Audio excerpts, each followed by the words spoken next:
अस्सलामुअलैकुम। आज lesson number 4 start करेंगे पीएस बेसिक्स 12 एक्टिव सिटीजनशिप का। तो ये जो लेसन नंबर 4 है बहुत इंपॉर्टेंट है, क्योंकि इसमें आपको बताया गया है कि किस तरह से आप प्रोजेक्ट जो है वो पीएस 612 का आप चूज करेंगे। और इसमें ये भी बताया गया है, इंट्रोडक्शंस की बात करूं तो इसमें यह बताया गया है कि ये जो है ना स्टेप बहुत ही अहम है और ये ज़रूरी है कंसिडरेशंस के लिए, और आप स्टूडेंट्स को गाइड किया जा रहा है स्टेप बाय स्टेप कि किस तरह से वो राइट प्रोजेक्ट को चूज करें। स्टेप नंबर 1 में बताया गया है कि आपको प्रोजेक्ट जो है वो इंट्रोडक्शंस के हवाले से इंट्रोडक्शंस किया जाएगा प्रोजेक्ट का। सबसे पहले ये है कि आपको समझ में आना चाहिए कि ये कोर्स बहुत इम्पोर्टेंट है। इसका जो मकसद है, इसका मकसद को हवाले से आपको समझ में आना चाहिए, इसकी जो अपॉर्चुनिटी है वो समझ में आना चाहिए। सपोज अगर आप ऑर्फेंज जो है वो प्रोजेक्ट को आप इंट्रोड्यूस करवाते हो अपने ग्रुप में, ग्रुप फॉर्मेशंस के दौरान, तो आपको एक कम्युनिटी जो वर्क है ना वो लेकर आपको चलना पड़ेगा। स्टेप नंबर 2 में बताया गया कि ग्रुप फॉर्मेशन जब होती है ना तो फिर आपका जो ग्रुप होता है वो यूनिक आईडी रिसीव करता है। यानी कि एक ग्रुप की भी एक आईडी होती है।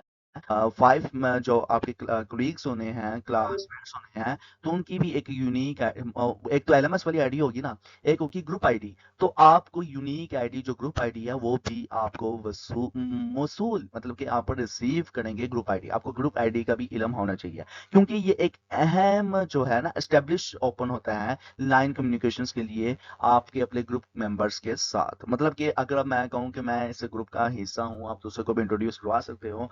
तो अगले को अगर उसको आइडिया नहीं है तो आप उससे पूछे यार आपके और ग्रुप की आईडी क्या है। वो कहेगा मेरे ग्रुप की आईडी ये है असाइनमेंट वाले सेशन में, तो आप कहेगा मेरा भी सेम आईडी है ग्रुप की आईडी। तो मैं यानी कि हम एक ही ग्रुप का हिस्सा हैं। तो इसलिए आपको, आप स्टूडेंट्स को जब आप प्रोजेक्ट को रिकॉग्नाइज करवाएंगे तो आपको आपस में स्टूडेंट को काम में रखने के लिए, आपस में स्टूडेंट्स को कोऑर्डिनेशन रखने के लिए प्रोजेक्ट में आपको ग्रुप आईडी, ग्रुप फॉर्मेशंस के बाद आपको मिल जाएगी आपके ग्रुप की आईडी। एलएमएस में असाइनमेंट वाले सेशन में ही शो होगी। उसके बाद है प्रोजेक्ट नंबर 3 की अगर बात करें तो प्रोजेक्ट नंबर 3 में आपको सॉरी स्टेप नंबर 3 की बात करें तो स्टेप नंबर 3 में प्रोजेक्ट टाइटल एवोल्यूशंस के बारे में बताया गया है। स्टेप नंबर 3 में बताया गया है कि किस तरह से जो टॉपिक है उसका आपका अलाइनमेंट करेंगे और अपनी जो इंटरेस्ट है और स्किल्स है उसको इनपुट करेंगे। सपोज अगर आप टाइटल रिप्रेजेंट करते हो बहुत से वेरियस पॉजिटिव इम्पैक्ट के साथ, लाइक दैट चिल्ड्रन ऑर्फेंज में, कि हम चिल्ड्रन ऑर्फेंज जो है यतीम खाने में हम इस तरह की जो वेव्स जो है वो पॉजिटिव वेव्स जो है वो हम रख सकते हैं, यानी कि कोई भी एक्टिविटी बच्चों के अंदर। तो वो जो है ना पॉजिटिव एस्पेक्ट्स जो है या वो रिप्रेजेंट करते हैं आपका जो है वो एक किस्म का एक वे बना हो। ये एक किस्म का प्रोजेक्ट एवोल्यूशन टाइटल होगा। मतलब कि अगर आप कलर एक्टिविटी परफॉर्म कराते हो बच्चों के अंदर तो आप कलर एक्टिविटी एक किस्म का रिप्रेजेंट टाइटल हो गया। अगर आप गेमिंग एक्टिविटी करवाते हैं या स्पोर्ट एक्टिविटी करवाते हो तो वो भी एक किस्म का टाइटल होगा आपके एवोल्यूशंस का। ओके, स्टेप नंबर 4 में जो बताया गया है वो पैशन एंड इम्पैक्ट असेसमेंट। मतलब ये कि आप कंसीडर करेंगे कि जिस प्रोजेक्ट का जो टाइटल है वो डिजिनेट है और मुनासिब है, और ये जो है ग्रुप मेंबर्स के दरमियान जो है वो एक अच्छा कारगर साबित हो सकता है। मतलब कि मैंने जो टाइटल रखा ग्रुप का कलर एक्टिविटी मैंने, या फिर जो कलर एक्टिविटी मैंने अगर टाइटल रख लिया कि यार कलर एक्टिविटी जो है वो परफॉर्म करानी है बच्चों के अंदर ओपन हाउस में, तो ये रीजनेबल भी हो कि दूसरे भी इंटरेस्टेड हो। ये ना हो कि आपकी ही ग्रुप मेंबर्स के जो है ना वो सुने, मतलब कि जो आपके क्लासमेट्स हैं, कलीग्स हैं, वो आपके आपसे रजामंद ना हो इस टॉपिक पे। तो क्या होगा कि एक किस्म का आप पे इम्पैक्ट भी पूरा पड़ सकता है, आपके साथ नहीं वो स्टूडेंट्स आपके जो कलीग्स हैं वो नहीं चल सकते। इसलिए आपका बिलीव होना चाहिए और आपकी सिग्निफिकेंट पॉजिटिव इम्पैक्ट्स जो है वो भी होनी चाहिए बच्चों को, यानी कि ऑर्फन हाउस अगर आपने चूज किया तो उसको लेकर। उसके बाद स्टेप नंबर 5 में बताया गया है कि आप अगर आप ग्रुप में एजुकेशन बैकग्राउंड आपका स्ट्रॉन्ग है, आपके ग्रुप का आपस में एजुकेशन बैकग्राउंड स्ट्रॉन्ग है, और आप प्रोजेक्ट को लेकर इम्प्रूव करना चाहते हो एजुकेशन को, लिटरेसी को, जो कि एक सूटेबल है। मतलब कि आप चाहते हो कि हम ना एजुकेशन को इम्प्रूव करें, यानी कि जो हमने प्रोजेक्ट टाइटल चूज किया उसको लेकर, तो फिर आप क्या है कि आपका ग्रुप एक्सपीरियंस जो है ना वो एजुकेशन को भी लेकर चल सकते हैं। अगर आपका एक्सपीरियंस जो है वो स्पोर्ट्स को लेकर है, रिक्रिएशन को लेकर है, मतलब कि आर्ट एंड क्राफ्ट को लेकर, या फिर कुछ भी इससे रेलिवेंट, तो फिर प्रोजेक्ट जो इन्वॉल्विंग रिक्रिएशन होगी एक्टिविटी, वो भी एक अच्छा और बेहतर साबित हो सकती है स्पोर्ट्स वगैरह लाइक दैट।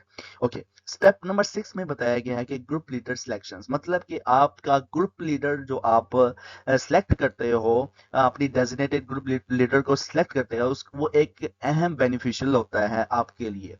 मतलब कि ग्रुप लीडर क्या करता है, वो एक अहम रोल किरदार अदा करता है, जितने भी टास्क हैं वो डिस्ट्रीब्यूट करता है ग्रुप लीडर।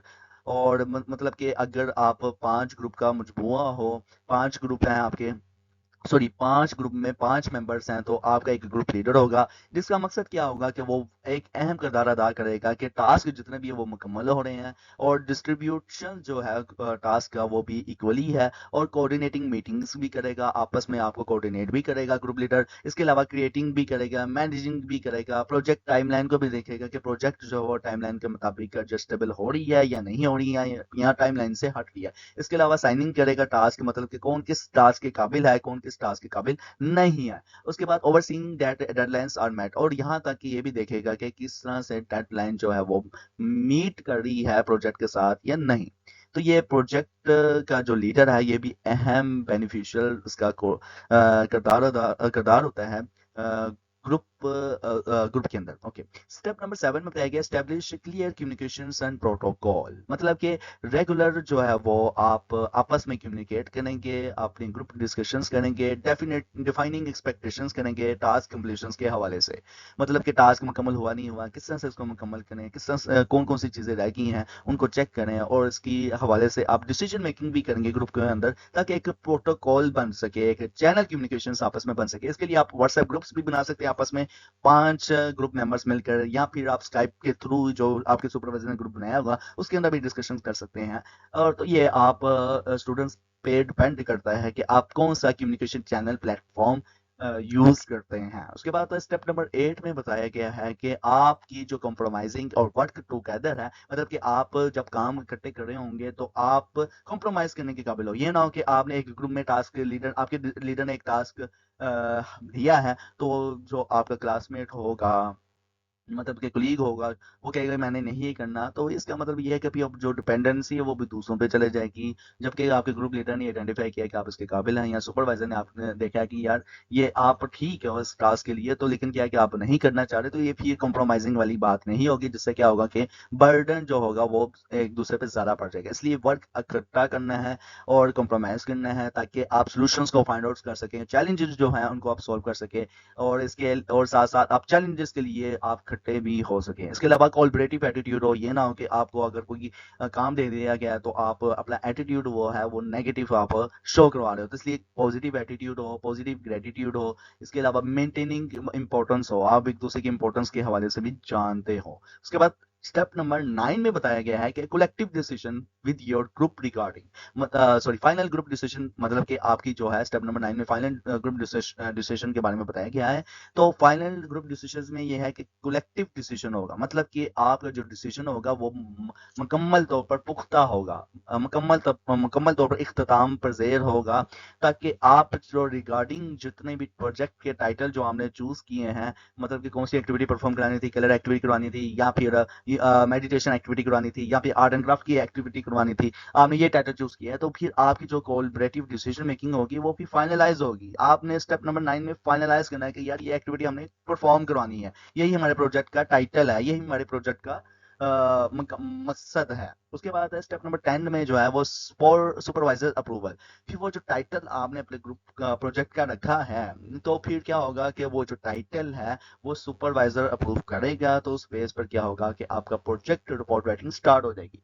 मतलब कि आपने पहले तो एक प्लेटफॉर्म चूज किया, जो 11 जो लिस्टें थी उनमें से एक प्लेटफॉर्म चूज किया, उसमें फिर आपने कौन सी एक्टिविटी परफॉर्म करानी है as a voluntarily, as a social welfare के थ्रू, मतलब कि आप सोशल एक्टिविटी परफॉर्म करवा रहे हो, तो उनके अंदर जैसे कि मैंने आपको एग्जांपल्स भी दी थी। 11 बहुत सी एक्टिविटीज़ हो सकती है।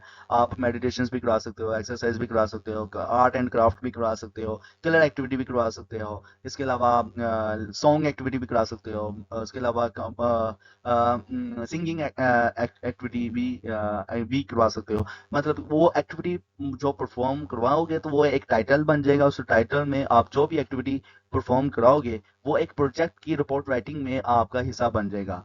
उसमें आपने कब कब करवानी है, एक वीक क्या होगा, दूसरे वीक क्या होगा, तीसरे वीक क्या होगा, फोर्थ वीक क्या होगा, वो एक टाइमलाइन के अंदर डिसाइड हो जाएगा। फिर वो जो एक्टिविटी के जो एविडेंस हैं, मतलब कि आप पिक्चर की फॉर्म में वो एंड में अटैच करोगे ताकि सुपरवाइजर को भी आइडिया हो कि आपने एक्टिविटी वाकई में परफॉर्म करवाई है।